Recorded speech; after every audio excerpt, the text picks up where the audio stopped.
Selamat datang di podcast kita. Di sini kita bakal ngobrol-ngobrol seputar keberagaman budaya Indonesia, terutama di daerah Jawa Barat. Yang pastinya bakal asik, seru, dan sangat bermanfaat buat kalian. Perkenalkan, nama saya Anita Handayani Lestari. Perkenalkan, nama aku Nanda Fitria Dewi. Perkenalkan, nama aku Syahda Samudia. Perkenalkan, nama aku Nanda Zawatasa Putri. Oke, sekarang langsung aja kita masuk ke topiknya. Membahas tentang Jawa Barat, di Jawa Barat juga ada sistem religi. Sistem religi itu agama yang dianut oleh masyarakatnya, kayak agama Islam, Kristen, Katolik, Buddha, Konghucu, agama lainnya. Selain itu ada juga kepercayaan tradisional namanya Sunda Wiwitan. Tepatnya di Kampung Cirende, itu masyarakatnya masih ada yang mempercayai Sunda Wiwitan. Nah, Sunda Wiwitan itu berasal dari Sunda itu, sukunya itu sendiri. Wiwitan itu berasal dari mula atau asal. Jadi bisa diartikan kalau Sunda Wiwitan itu kepercayaan asli orang Sunda. Oh iya, kita juga pernah ke Kampung Cirende. Terus itu ada pembahasan Sunda Wiwitan itu emang ternyata memang ada ya? Ya, itu benar. Nah, ada juga sistem organisasi kemasyarakatan. Nah, sistem organisasi itu dibagi menjadi dua. Ada yang tradisional, ada juga yang modern. Nah, kalau yang tradisional itu contohnya Kampung Naga. Kampung Naga itu ada di Tasikmalaya. Masyarakat dipimpin oleh Kuncen. Kuncen adalah seseorang yang mengetahui ilmu pengetahuan yang lebih luas tentang adat dan istiadat masyarakat, atau juga bisa dibilang sesepuh lah. Sedangkan kalau modern contohnya RT, RW, Karang Taruna, LK, pemerintahan desa atau kelurahan. Oh ya, LK itu singkatan dari apa sih? Lembaga kemasyarakatan. Ngomong tentang pengetahuan, masyarakat Jawa Barat juga memiliki pengetahuan tentang lingkungan, kayak pertanian gitu. Nah, pertanian juga yang tradisional namanya Guma. Guma itu bukan hanya sekedar tentang cara bercocok tanamnya, tapi juga tentang keseimbangan ekosistemnya. Terus juga ada pengetahuan tentang pengobatan, kayak membuat jamu herbal dari tanaman, jadi memanfaatkan tanaman. Terus juga ada pengetahuan tentang kerajinan tangan, kayak cara mengajarnya, terus membantu usia manusia. Ya, kalian tahu nggak sih kata sila asli, sila asal sama sila asli? Pernah dengar, cuman nggak tahu artinya. Oke, aku bakal ngebahas sedikit. Jadi sila asli itu artinya saling menyayangi, sila asal itu saling mengasah atau saling memberi ilmu. Kalau sila asli itu saling menjaga sama masyarakat. Oke, aku juga pernah dengar, cuman aku tuh nggak tahu nama kalimatnya. Kalimatnya apa sih? Itu bisa dibilang filsafat Jawa Barat ya. Nah, aku juga mau ngasih tahu 3 suku yang ada di Jawa Barat. Yang pertama, suku Sunda. Yang menjadi ciri khas di Jawa Barat itu adalah suku Sunda. Masyarakat di Jawa Barat umumnya menjadi suku asli dari suku Sunda. Yang kedua, suku Jawa. Suku Jawa di Jawa Barat umumnya berbaur dan berinteraksi dengan masyarakat Sunda. Jadi ada beberapa masyarakat yang masih mempunyai suku Jawa. Dan yang ketiga ada suku Betawi. Suku Betawi itu ada di utara Jawa Barat, yang tempatnya ada di Bekasi dan Depok. Jadi di Jawa Barat tuh bukan hanya suku Sunda aja ya ternyata. Iya. Ya, kalau Jawa Barat kan pasti identiknya sama Sunda, ternyata ada Jawa dan Betawi juga. Iya. Oke, kita lanjut ke tentang bahasa. Bahasa di Jawa Barat sebetulnya ada banyak, yang saja di sini akan dibahas 3. Bahasa yang paling sering digunakan oleh masyarakat Jawa Barat yaitu bahasa Sunda. Bahasa Sunda merupakan bahasa asli atau bahasa daerah yang paling banyak dituturkan oleh masyarakat Jawa Barat. Yang kedua, ada bahasa Jawa. Bahasa Jawa juga terkadang digunakan oleh beberapa masyarakat, terutama di wilayah perbatasan dengan Jawa Tengah. Lalu yang ketiga, ada bahasa Betawi. Bahasa Betawi umumnya biasanya digunakan oleh orang-orang yang ada di Bekasi atau Depok. Oh, selain bahasa Sunda ada juga bahasa Jawa dan bahasa Betawi ya? Iya. Oke, sekarang kita lanjut ke kesenian. Kesenian atau sastra yang ada di Jawa Barat sangat kaya dan berkembang dari zaman kerajaan hingga era modern. Sastra Sunda menjadi bagian penting dalam kebudayaan Jawa Barat, mencakup sastra lisan, sastra tulisan, dan sastra dalam seni pertunjukan. Oke, sekarang kita masuk ke yang pertama yaitu sastra lisan. Sastra lisan, contohnya pantun Sunda yang mirip dengan pantun Melayu, seperti sindiran atau gagari. Dan yang kedua ada sastra tulisan.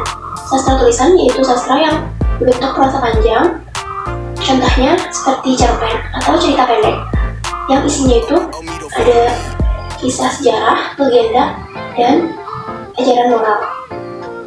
Serta yang terakhir ada seni pertunjukan. Contohnya ada wayang golek. Jadi yang pernah kita pelajari di sekolah itu termasuk kesenian khas di Jawa Barat ya? Iya. Dan kayak kesenian sama dapan. Aku mau nambahin ada juga kesenian tarian sama lagu daerah. Nah, kalau tarian itu contohnya kayak jaipong. Jaipong itu termasuk ikon dari tarian Jawa Barat. Selain jaipong ada juga tari Yumak, melambangkan keindahan dari sayap merah. Terus juga ada tari topeng, tarian yang menggunakan topeng, dan setiap topeng itu memiliki karakter dan ceritanya yang berbeda. Kalau untuk lagu daerah itu seperti lagu Maruf Dadali. Selain Maruf Dadali ada juga lagu tentang keling, terus ada juga lagu untuk kencang. Nah, aku juga mau ngasih tahu 4 makanan khas dari Jawa Barat. Yang pertama, putri noong. Nah, kenapa dinamain putri noong? Karena pisangnya selalu menonjol di tengah. Yang kedua, batagor atau disebut bahasa tahu goreng. Yang ketiga, lotek. Lotek itu biasanya ada sayuran dan dicampur dengan bumbu kacang. Yang keempat adalah tahu sumedang dan rasanya itu asin. Oh iya, ngomong kita juga kan pernah ya bikin putri noong. Iya, Aku juga pernah. tapi aku enggak. sih. Selain ada makanan, ada juga minuman khas Jawa Barat. Contohnya seperti bandrek, lalu ada juga bajigur, lalu yang ketiga ada es doger. Es doger berisi buah-buahan, agar-agar, lalu ada es dan susu. Lalu kita masuk ke pembahasan tentang arsitektur. Arsitektur di Jawa Barat sangat dipengaruhi oleh budaya Sunda. Di sini saya akan membahas 3 jenis arsitektur. Yang pertama, ada arsitektur tradisional Sunda, lalu ada arsitektur kolonial Belanda, lalu yang terakhir ada arsitektur modern dan kontemporer. Contoh dari arsitektur tradisional Sunda yaitu ada 5 panggung yang berada di atas panggung dan tiang sebagai penyangganya. Lalu ada julang lapak, atapnya mirip seperti sayap burung terbang. Lalu yang terakhir ada badak kelai, atapnya mirip seperti badak yang sedang menguap. Arsitektur yang kedua ada arsitektur kolonial Belanda, contohnya gedung sate yang berada di Jalan Diponegoro nomor 22. Lalu ada Villa Isola yang dibangun pada 1932. Villa Isola berada di Isola, Kecamatan Sukasari, Kota Bandung, dan sekarang namanya berubah menjadi Bumi Siliwangi. Lalu ada Gedung Merdeka yang berada di Jalan Asia Afrika nomor 65, Braga, Kota Bandung. Lalu arsitektur yang ketiga ada arsitektur modern dan kontemporer, contohnya Masjid Al-Jabar yang ada di Kecamatan Gedebage. Lalu ada Museum Geologi yang sudah diperbaiki dengan sentuhan modern. Oh, jadi ternyata gedung sate juga termasuk arsitektur dari kolonial Belanda ya? Iya. Oke, sekarang kita lanjut ke upacara adat. Upacara adat yang ada di Jawa Barat itu tentang kelahiran dan kematian. Misalkan upacara adat pernikahan. Sebelum menikah itu ada yang namanya siraman. Siraman itu dilakukan sebelum memandikan calon pengantin. Nah, terus ada juga upacara adat serem tahun.